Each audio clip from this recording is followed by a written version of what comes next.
Para ser sincera, eu estou muito feliz de estar em meio de vocês.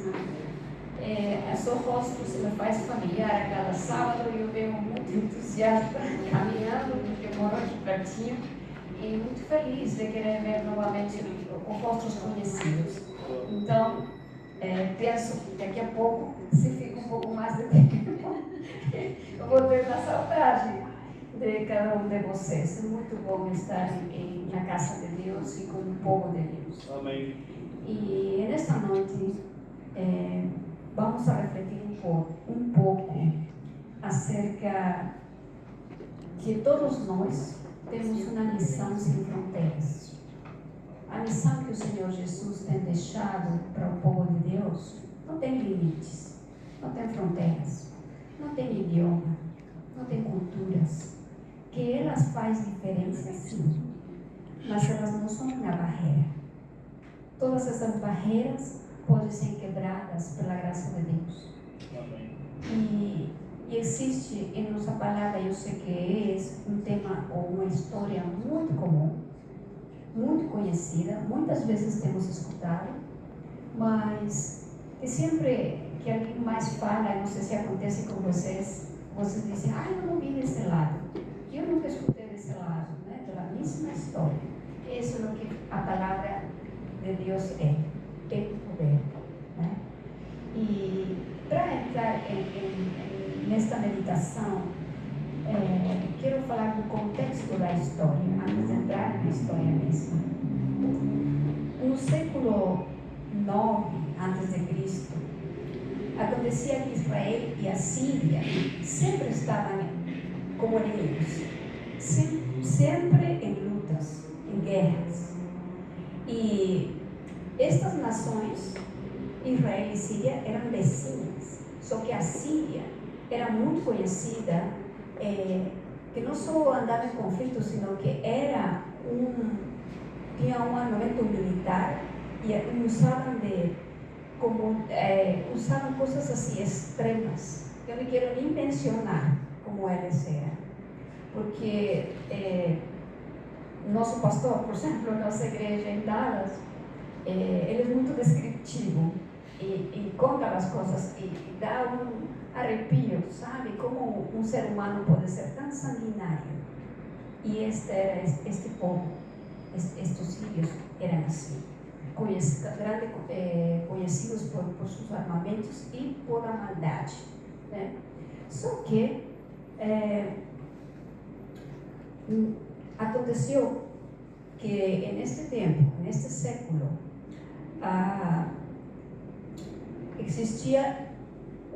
estava dividido o povo de Israel, mas o rei de Israel naquele século era Jorão, e na Síria era Ben-Hadad II. Quando Deus, e a palavra, vamos a ler hoje na noite, a palavra fala que o Senhor entregou a Israel e deu a vitória à Síria. Toda vez que o povo de Israel se afastava, sobretudo que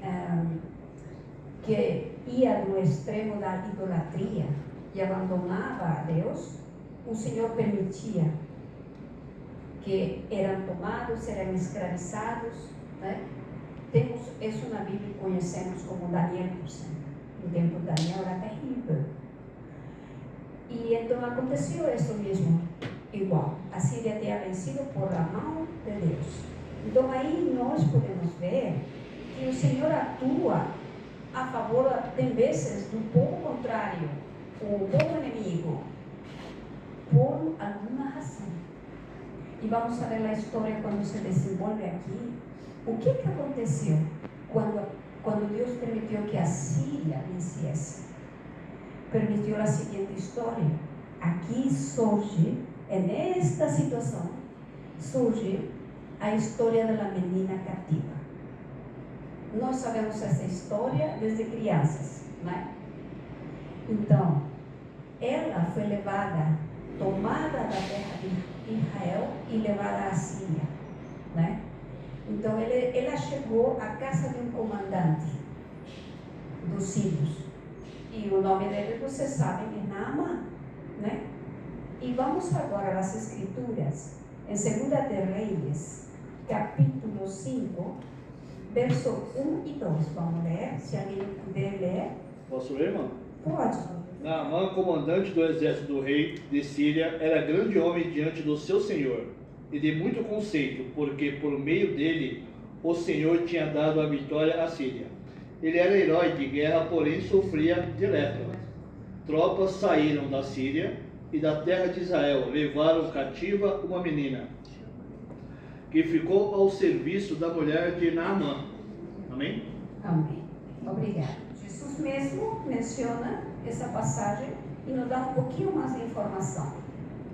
Lucas, capítulo 4, verso 27. Havia também muitos leprosos em Israel nos dias do profeta Eliseu. Nenhum deles foi purificado, senão Naamã, o sírio. Obrigado. Amém. Bem interessante é que no livro de Mateus menciona que nessa época do comandante Naamã tinha muitos leprosos em Israel. E sabemos, eu sei que muitos pastores já viram e falaram, possivelmente aqui neste púlpito, falando que essa era uma enfermidade, como falaram, na praga, né? E afastava as pessoas do círculo social. Praticamente, falar que alguém tinha lepra, praticamente era estar morto em vida, em outras palavras. E isso é o que Jesus menciona a Naamã. Lembrem disso. Não menciona a menina. Lembrem que só menciona a Naamã, que ele foi o único curado. E acaso o profeta Eliseu não tinha esse trabalho de trabalhar para Deus para não curar a alguém mais? A gente não se pergunta isso, né? Por que será que só Naamã? Né? E os demais leprosos, que acontecia em Israel? Por causa da apostasia, por causa da idolatria, seus corações tinham se esfriado. E agora, aqui entra em cena a menina cativa. Vemos uma menina que não tem nome, que não refere nome, não registra a Bíblia. Nós vamos descrever de acordo a alguns autores, alguns pastores, algumas pessoas que têm feito uma exegese das Escrituras. Esta menina provavelmente tinha entre a idade de 10 e 12 anos. Era uma menina cativa anônima da terra de Israel. Foi tirada de lá. Ela não se identifica como alguém que tem rancor. Se você vê na palavra, quando ela vai e fala para sua serva, para sua senhora, quando vê a Naamã com lepra, ela disse, tomara que o Senhor fosse, né, a ver ao profeta, que ele curaria. Então, esta menina, no seu coração, não tinha rancor. Não estava com ódio no coração. Por quê? Ele servia a um homem que tinha feito uma invasão a seu povo e possivelmente eliminado a sua família, a seus pais, e ela atua com misericórdia. Aí, o espírito de profecia tem encontrado algumas passagens do espírito de profecia que encaixam muito bem em o que esta moça fez. E tem um livro chamado Oração, não sei se alguns de vocês têm, é muito bom, se não tem, adquira nesse livro. São passagens da irmã Ellen White, que falam acerca de todo tipo de oração, fala de missão também, e ela escreve assim: quando morremos para nós mesmos, surge um intenso desejo pela salvação dos outros.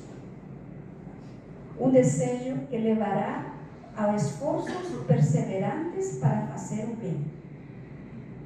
Olha o que está falando. a irmã Ellen White. Quando morremos para nós mesmos, isso é o que ela fez. Ela morreu para si mesma. Ela não pensou em ela. Ela viu a situação do amado, de Naamã, e se esqueceu dela mesma. E isto é o que, na hora que a gente pare para pensar em nós mesmos, no sentido de estar queixando-nos ou reclamando, no sentido assim, ela não viu sua situação. Ela era uma órfã, porque ainda era uma criança. Ela perdeu pais e família. Então, ela não olhou para si, mas olhou para o problema do ano dele. Essa é uma característica desta moça. Ela sabia quem era, uma serva missionária do Altíssimo. Ela tinha convicção disso. Podemos ver por causa da atitude dela. Ela não só sabia a quem ela servia, ao Deus Altíssimo, mas ela com suas palavras, com o que está registrado na palavra, dá a entender, falando a sua senhora, de que fosse a ver ao profeta, ela expressa, ela não esconde quem que ela é. Ela estava firmada nos princípios que aprendeu em casa. Aprendeu a amar a seus inimigos e tratar com bondade aqueles que feriam a ela, ou que feriram a ela. Ela podia estar levando esse ferimento para o resto de sua vida, mas ela decidiu não levar. Vamos a ler 2 de Reis, capítulo 5, verso 3 e 4. Disse ela à sua senhora: tomara o meu senhor que estivesse diante do profeta que está em Samaria, ele o restauraria da sua lepra. Então foi Naamã e disse ao seu senhor: assim falou a jovem, que é da terra de Israel. Então, nas escrituras, né, a forma que ela fala a sua senhora, a gente pode perceber o seguinte, porque ela fala a esposa de Naamã, não fala diretamente a ele. Por causa de sua comunicação, a forma de falar, de sua humildade, de sua sinceridade, de ser uma criança e falar com sinceridade do coração, saía o desejo de ela que Naamã se curasse. A gente não pode evitar, quando vocês nos relacionamos na igreja ou nos trabalhos, onde você esteja, você não pode, quando olha nos olhos de uma pessoa, ver a sinceridade, ver o carinho da pessoa. É muito agradável. Então, eles viram isso nesta menina que impactou na vida deles. Fez uma grande diferença. E agora vou ler uma parte do Espírito de Profecia com respeito a isso. Seja sua vida adornada por um espírito manso e quieto, e acendam a Ele, a Deus, suas petições fervorosas, contritas e humildes, em busca de sabedoria, a fim de que tenha êxito em salvar você mesmo e a outros.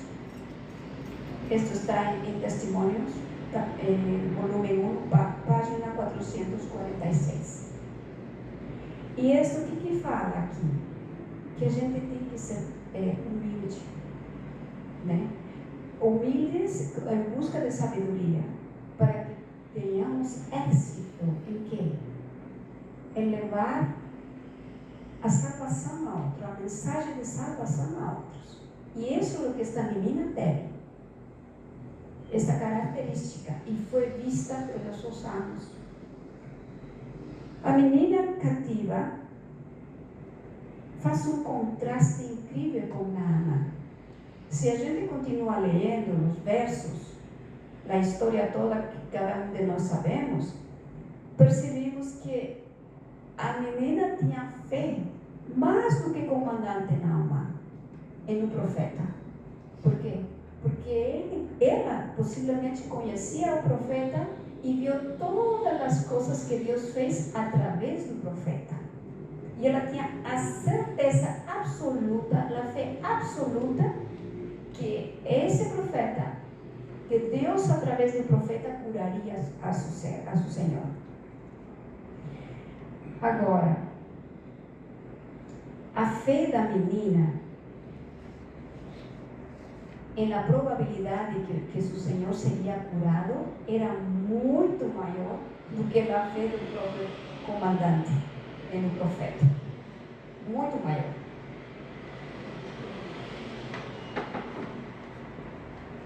A fé da menina cativa não dependia das circunstâncias, que sejam favoráveis ou não. Por quê?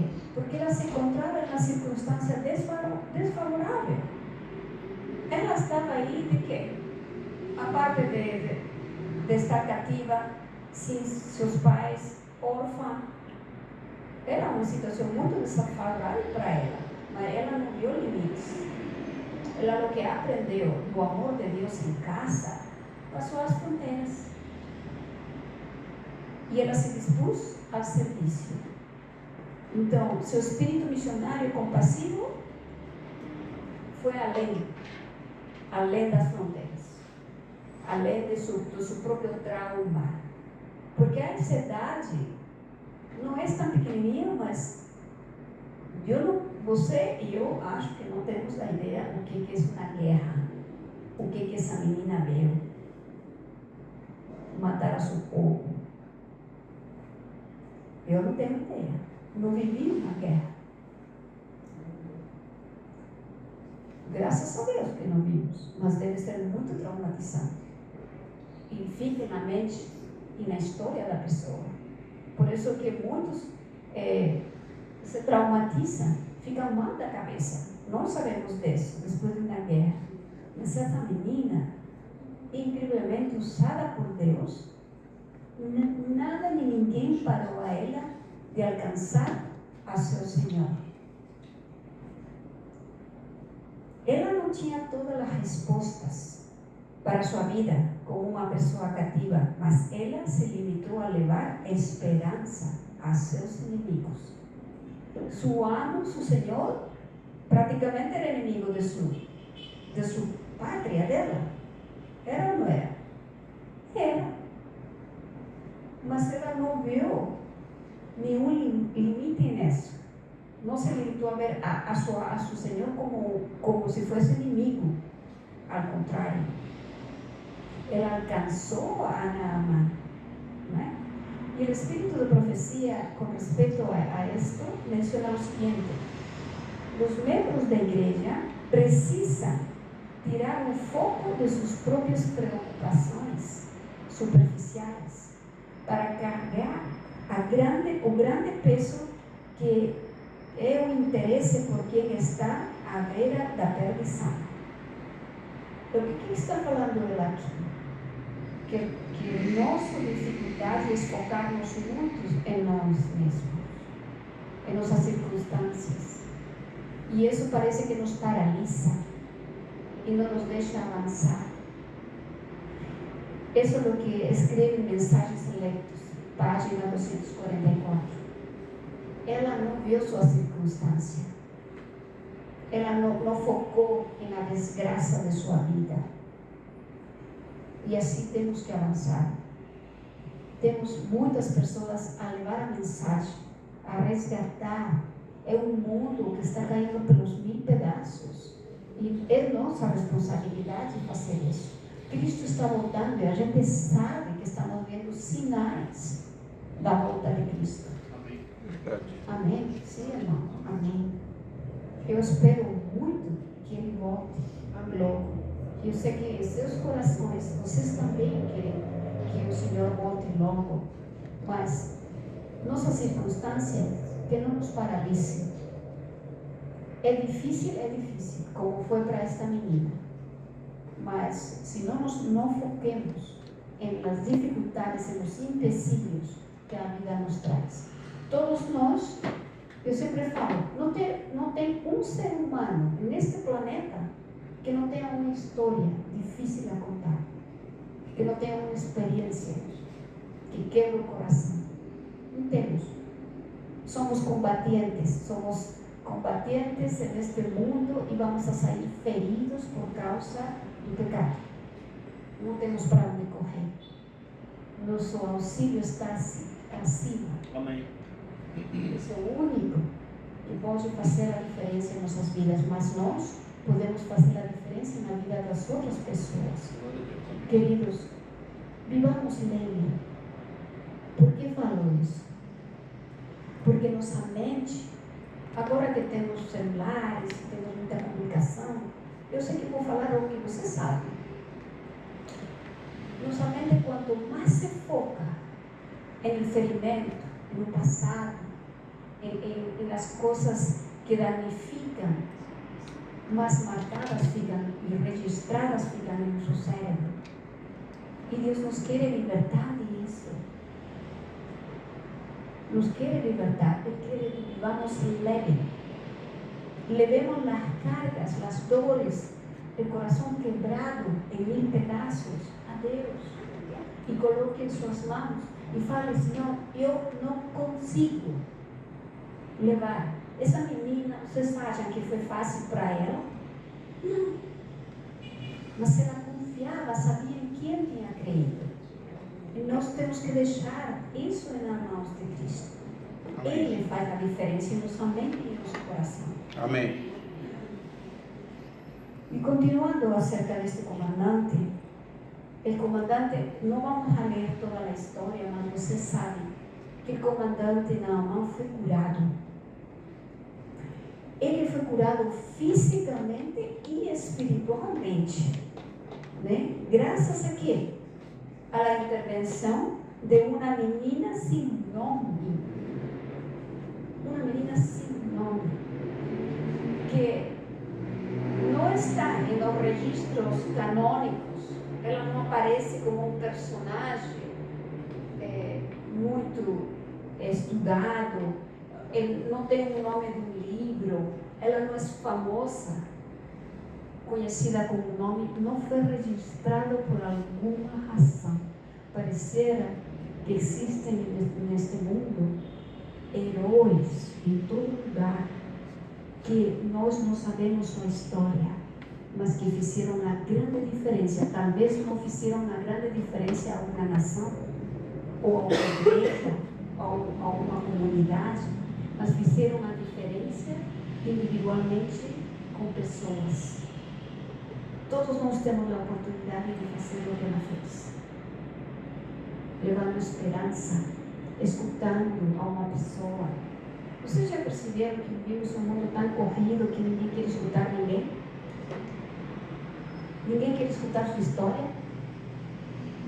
É duro, mas é real. Mas nós podemos fazer a diferença.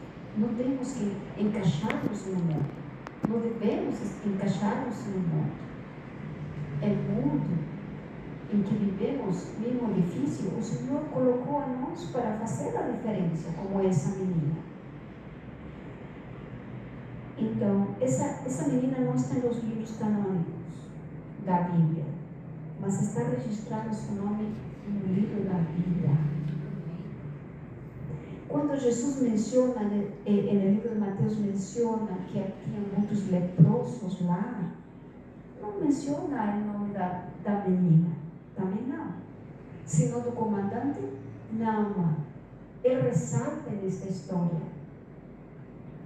Seu nome ressalta como uma pessoa, ou um comandante muito importante, que fez muito êxito nas guerras, né?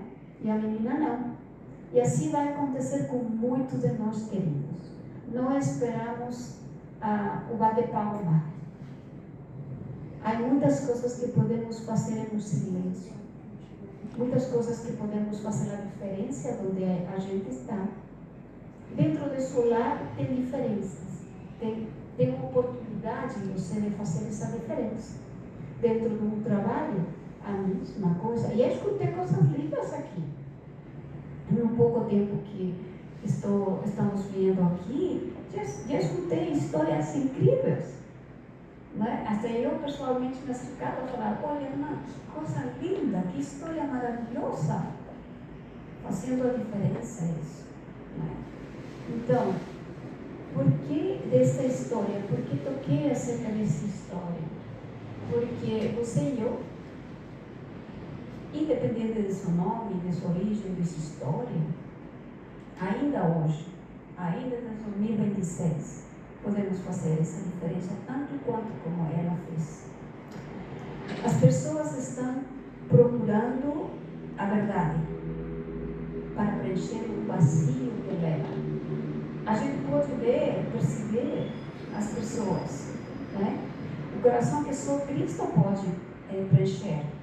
Então, aproveitemos o tempo, porque o tempo é curto, não é? E esta é a história desta menina que fez uma diferença, um grande exemplo para nossas vidas. E rapidamente, só vou contar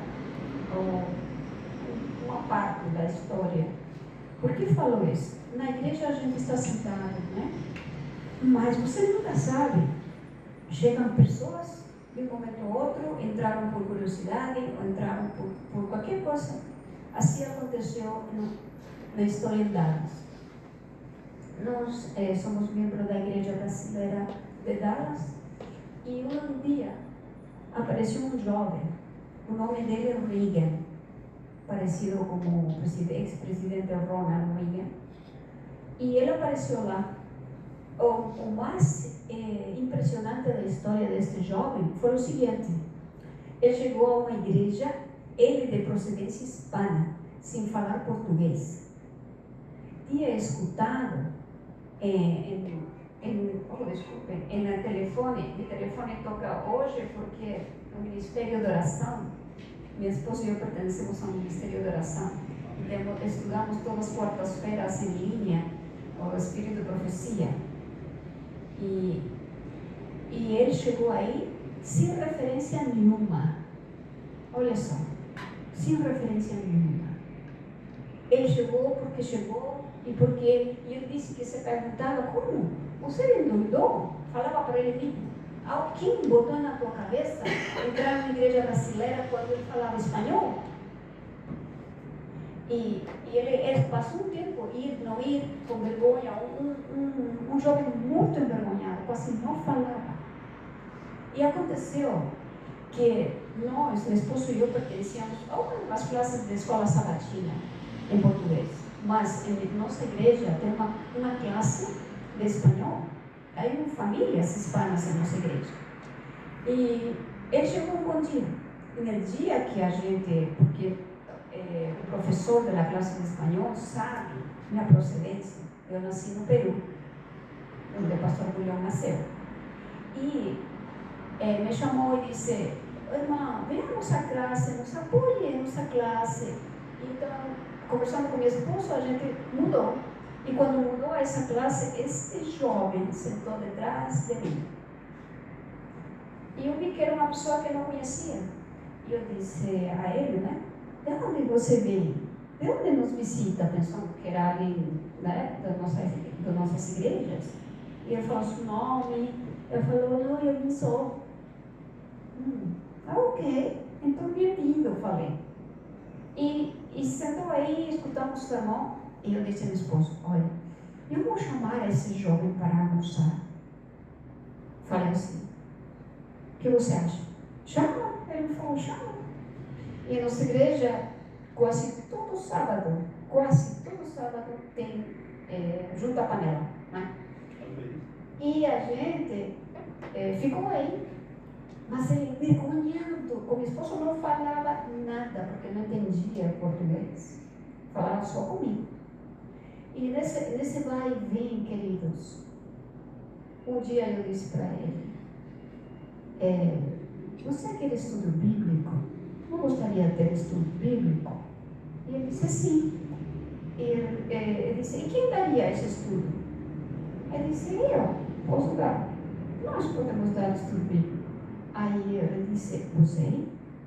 Muito surpreendido, nunca viu. Ele pensou que era um pastor, um ancião, alguém assim. Nunca esperou que a resposta seja uma simples membro da igreja. Então, são histórias reais. Esse jovem estudou conosco 2 anos a palavra. todos os sábados nos encontrávamos, não assistíamos a nossa escola sabatina, tínhamos, assim como vocês têm, a classe de as pessoas novas, né? E fazíamos estudo bíblico. E um bom dia ele pediu o batismo. E foi batizado. Hoje, esse jovem está lá nos estudos bíblicos. Ao brasileiro. Porque aprendeu o idioma.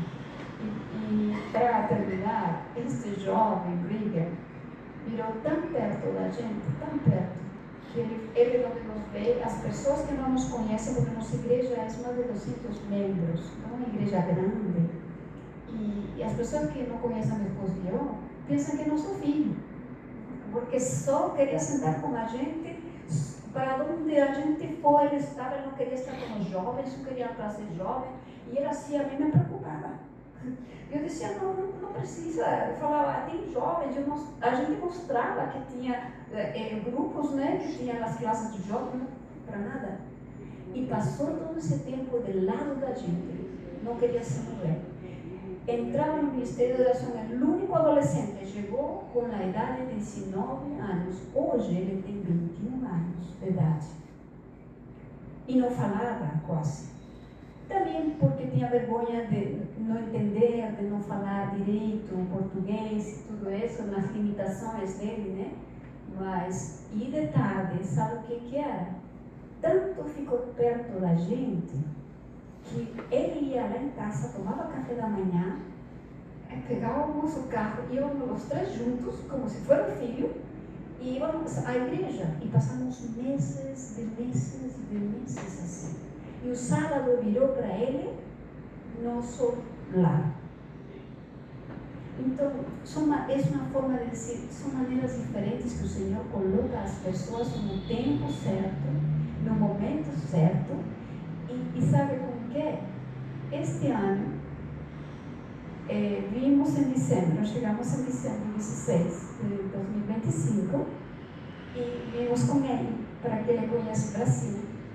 Muito empolgado, ficou muito empolgado. Ele voltou na primeira semana de janeiro, fomos ao Nordeste, conhecer João Pessoa, Recife. E quando perguntaram a ele, já quando ele voltou, porque nós temos estudo bíblico de Apocalipse nos domingos na noite, em linha, e quando perguntaram, o nosso grupo perguntou a ele, Henrique, o que mais te gostou do Brasil? Sabe o que ele respondeu? Falou assim, porque todos falavam, a comida, o clima, as praias, sabe? Falavam das coisas, dos lugares. E ele respondeu simplesmente, o que mais gostei do Brasil foram as pessoas receptivas, carinhosas, dispostas a cumprimentar aonde você entra. E eu achei tão lindo isso, né? Sua apreciação deste jovem Inês. E essa é a história, em partes, porque há muito mais que contar, mas não quero tomar o tempo, porque já é tarde, né?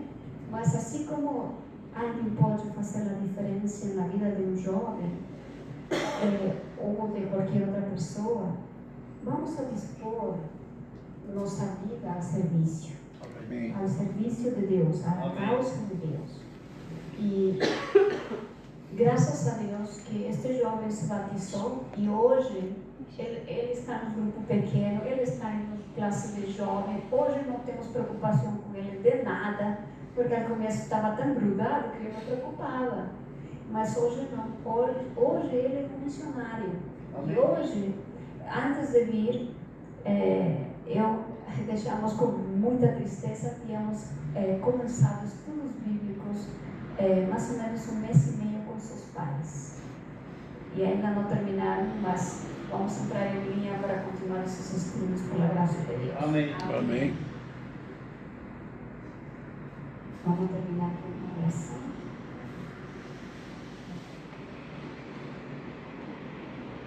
Nosso querido Pai, louvado e glorificado seja o teu nome, Senhor. Amém. Damos-te graças, Senhor, por um dia mais neste planeta que o Senhor nos dá. um dia mais de oportunidade, Senhor. Somos gratos, Senhor, por tudo o que o Senhor tem feito em nossas vidas. Amém, Senhor. Especialmente, Senhor, de estar em teus caminhos. Obrigado. Pai querido, queremos, Senhor, nesta noite, também pedir-te tuas bênçãos a cada irmão aqui, Por favor. que está aqui, Senhor, presente, Por favor. e nas suas vidas, nos seus trabalhos, em suas famílias, em seus filhos, Senhor, em suas dores e em suas lutas. Oh Pai, carrega tudo isso, Senhor, que eles saiam de aqui leves, Pai, a enfrentar a vida, porque a luta não é nossa, a luta, Senhor, o Senhor viveu aqui na terra. Amém. E obrigado, Senhor, por tudo que tem feito em nossas vidas. Pedimos, Senhor, os Senhores, derrame o Santo Espírito sobre cada um de nós, Pai, e daqueles que não puderam vir também, Pai. Tu abençoa o povo, não só aqui, também no mundo inteiro, Por favor, Senhor. Deus. Todas as missões que se faz, Senhor, onde se prega a Tua palavra, especialmente, Senhor, as famílias missionárias que sofrem em diversos lugares. Tenhas misericórdia delas. Por favor. Pai, deixamos em Tuas mãos nossas vidas para que nos use para a honra e glória de Seu nome. Pedimos tudo isto em nome de Jesus. Amém. E para a Sua glória pedimos. Amém. Obrigado. Amém. Amém.